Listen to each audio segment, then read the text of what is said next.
Hello, thank you for joining us today on our Hangout as we talk about U.S. college degrees. I'm Brianna Davis with International Student. You can find us on internationalstudent.com. And today we're going to be giving you a little bit more information on what type of degrees are inside the U.S., and hopefully that will help you to determine which one you need to pursue. Now, I'm joined today here by two special guests. They are our May guest advisors. I'm joined here. They're both from the Borough of Manhattan Community College, which is located in New York City.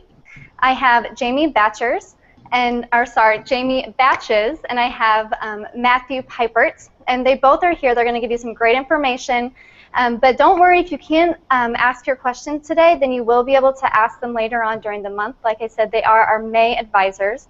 So we have them all month long. You can visit the guest advisor page on internationalstudent.com if you don't get to your question today, and they'll be happy to answer that then. But first of all, they're going to go ahead and walk you through a bit of this information, and then we'll answer your questions. So don't forget to use that Q&A feature up at the top and send that in while they're giving you this great information. All right, so I will go ahead and turn that over to you, Jamie and Matthew.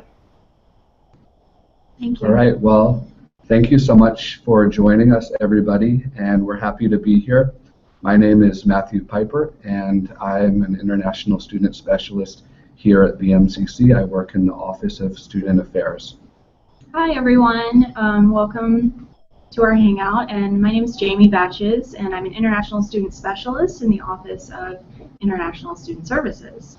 So I'm going to start off by explaining a little bit about U.S. college degrees. So we're going to look at the ladder of U.S. degrees and tell you a little bit about each step as you go along. So let's start at the bottom, and I'll explain a little bit about each of these in more detail later. But the first step you can do is a vocational or technical degree.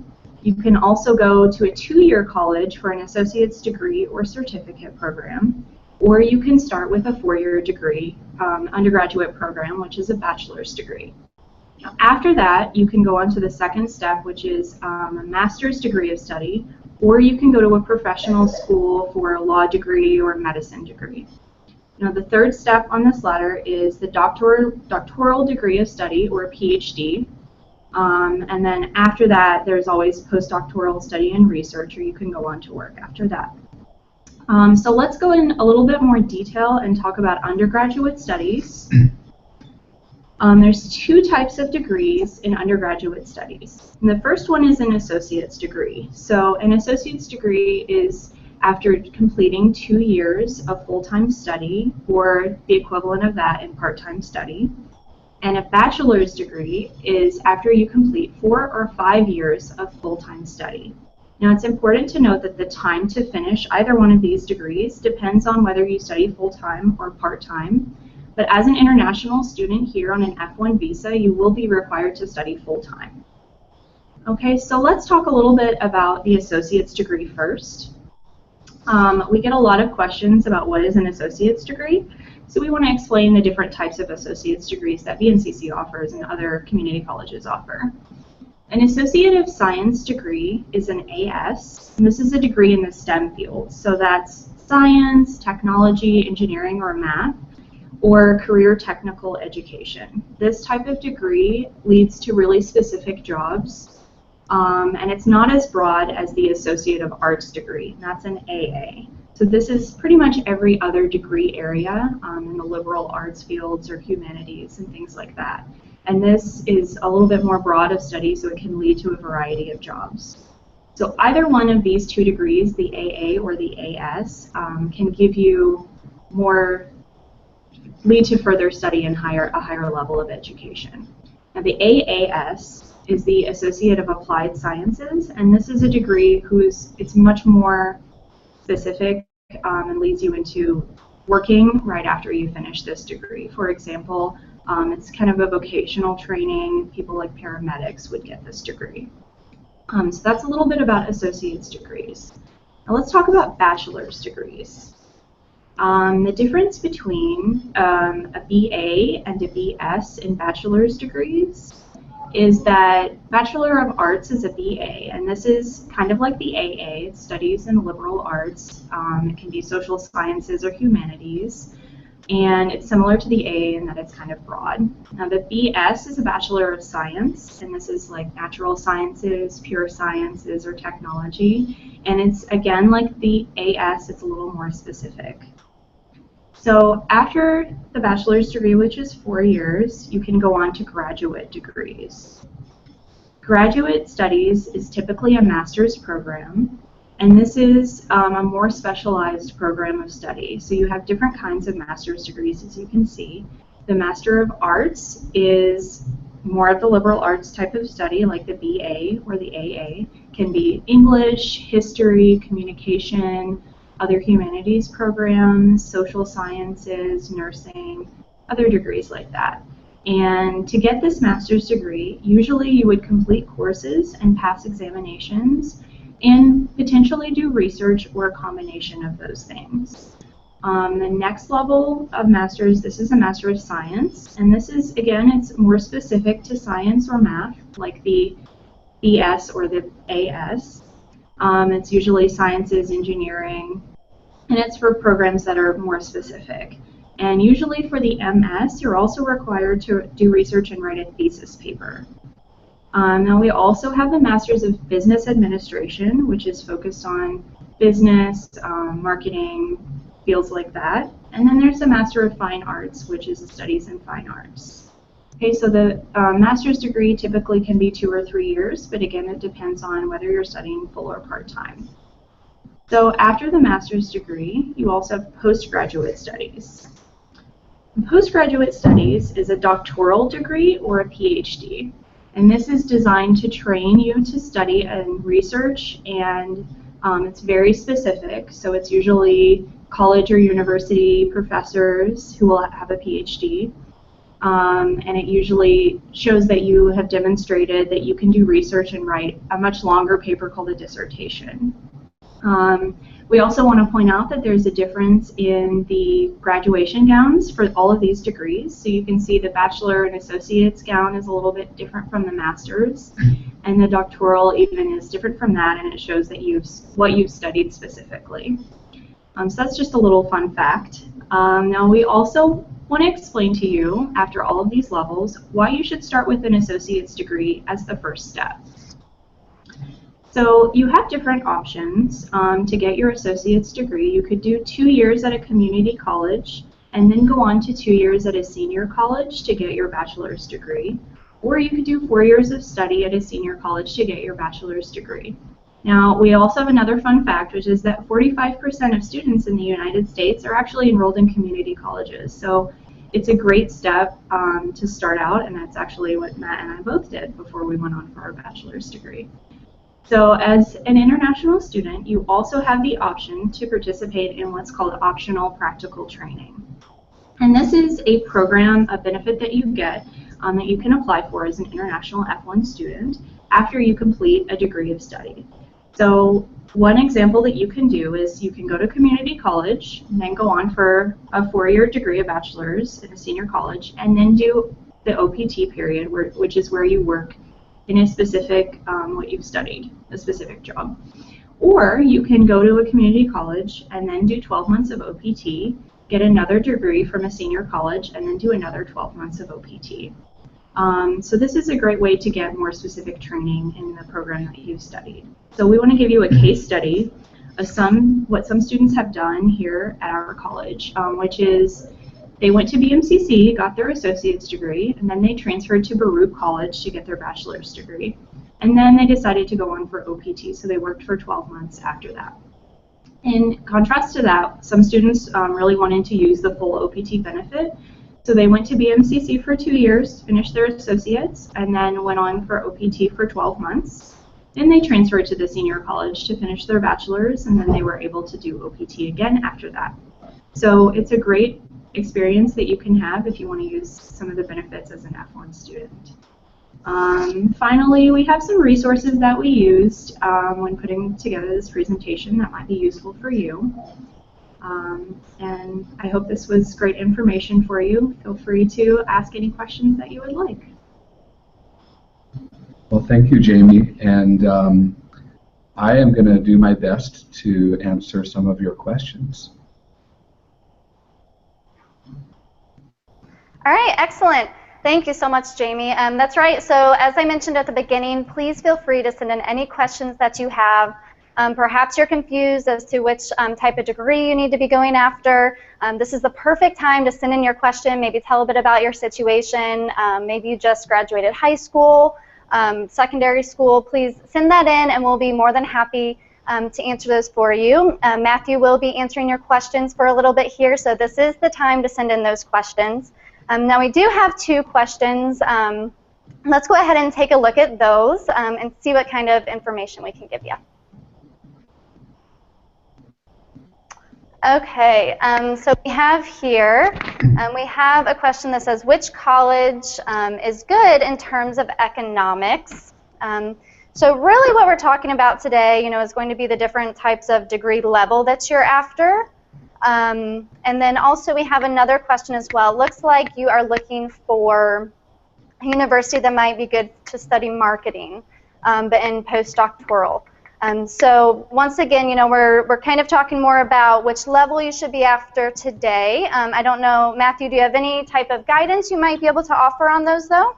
Well, in response to the first question, I think the question is about the cost, right? Essentially.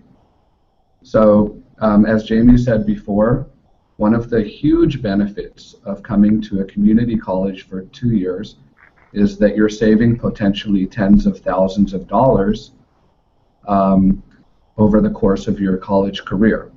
So college in the United States can range greatly.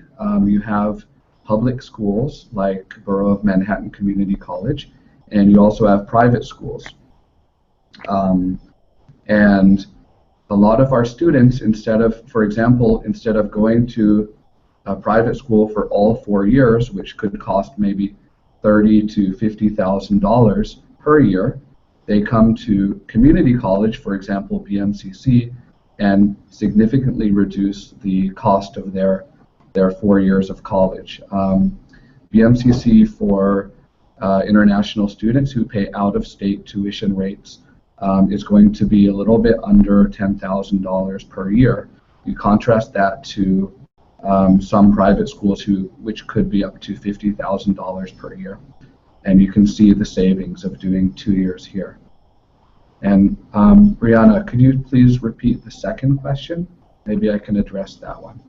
Sure, yep, so they were just looking for a school in marketing, but they're actually wanting a postdoctoral degree.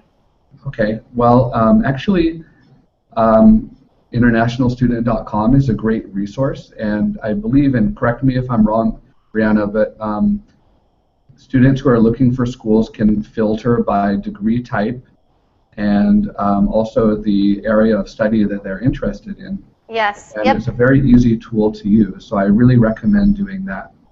Yes, yep, that's exactly right. That's correct. Let's see, it looks like we do, we only have one other question for right now. So as I mentioned before, if you have any other questions, please feel free to send those in. But for right now, we have, for international students pursuing medicine in the U.S., are there any things to keep in mind or advice, since it's much more difficult to get in because most schools don't accept international applications, and only in the best in the world are accepted? Well, that's an interesting question. When it comes to applying to medical school, you first have to do you first have to get at least a bachelor's degree. As far as what area or what major to study, it could be a wide range. There are people that go to medical school after getting an English literature degree or a history degree. There's no major that will disqualify you from going to medical school, although some of them are more in line with what you're going to study in medical school. For example, maybe biology or a degree like that.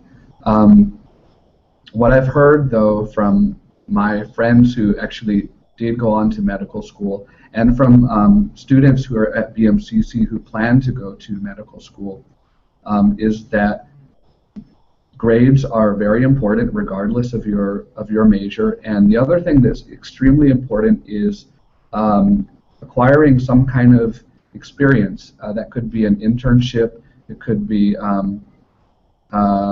don't know, yeah, doing an internship as at a hospital, a clinic, and sometimes schools in the U.S. set students up with that type of opportunity.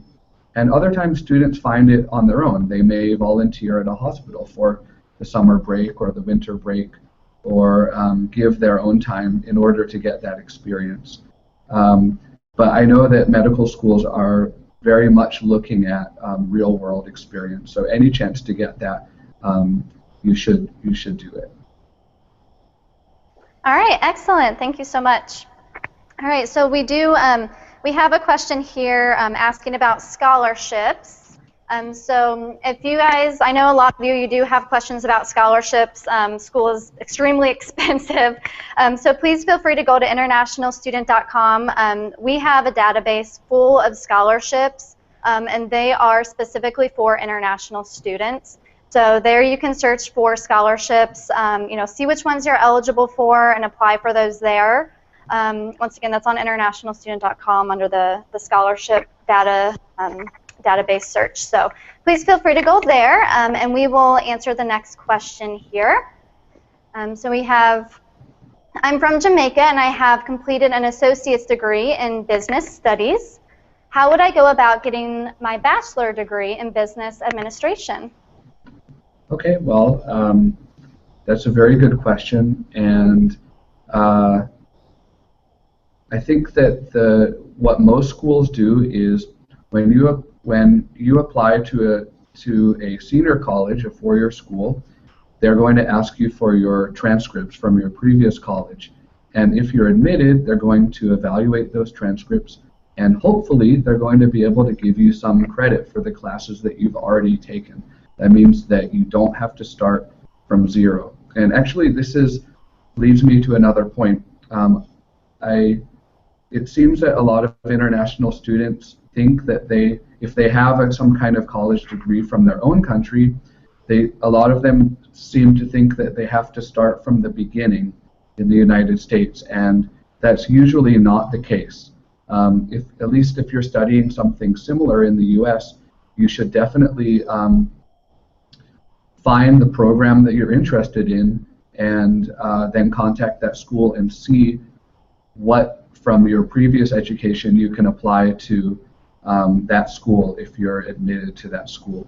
So I really don't assume that you have to start from the beginning if you come here. For example, at BMCC we have many transfer students. We call them transfer students because they are hoping to transfer credits from previous school in their own country, and quite often we accept their credits if they match the classes that we offer here. All right, great. Thank you so much. And so for right now, we just have one more question. You guys have a few more minutes left, so please feel free to send in any questions that you do have. But it looks like for right now, this is our last question. And they're asking German students with an A-level, which degree should they pursue? Wow, that's a great question. To be honest, I'm not very familiar with the German system. Are you familiar with that? No. Sorry. Brianna, any advice you can give on this one? Yep, so high school, that should just be right out of high school. Okay. Well, there are a lot of different academic systems around the world, and every U.S. college or university has a way to sort of judge what is equivalent to what we require. So, for example, at BMCC, for our American students who are coming into BMCC, we require a U.S. high school diploma. Now, in other countries, there may be they may not offer something called a diploma, but they might have external tests that the student has to take, or they might have some other sort of document that they have to obtain. What we do is we figure out what in your country would allow you to go on to college in your country. And then that's what we use for equivalency for a U.S. high school diploma. And I think that also goes for other higher levels, like if you have a bachelor's level and you're trying to go in to get a master's degree in the States, they're looking to see what in your country is equivalent to a U.S. master's degree. What gives you access in your own country to go on to the next level, and then we try to find the equivalent. It's a hard job because there are so many different systems out there, but we just look for the best equivalent that we can find. I don't know if that answers your question. Yep, all right, I think so. I think that's an excellent answer. And we do not have any other questions. So I guess that concludes our Q&A section there. But as I mentioned before, if you guys do have any questions that you think of after this hangout, please feel free. Jamie and Matthew have their page all month long. It's their guest advisor page, so please feel free to visit that, and you can ask any questions that you might have. You can also ask on our Google Plus page. So thank you so much, Matthew and Jamie. Those were excellent answers to their questions and some really great advice throughout. So thank you so much, and hopefully everyone who attended, you have a little bit more information as to what degree you should be pursuing. Thank you for attending, and I hope to see you next time. Great. Thank you, Brianna. Thank you for everyone for joining us from wherever you are, and we hope to welcome you to BMCC and New York City in the future. Best of luck, whatever you do. Thank you for joining us, and Brianna, thanks for all your help. Hope to see you soon. Yeah, thank you. Thank you. Bye.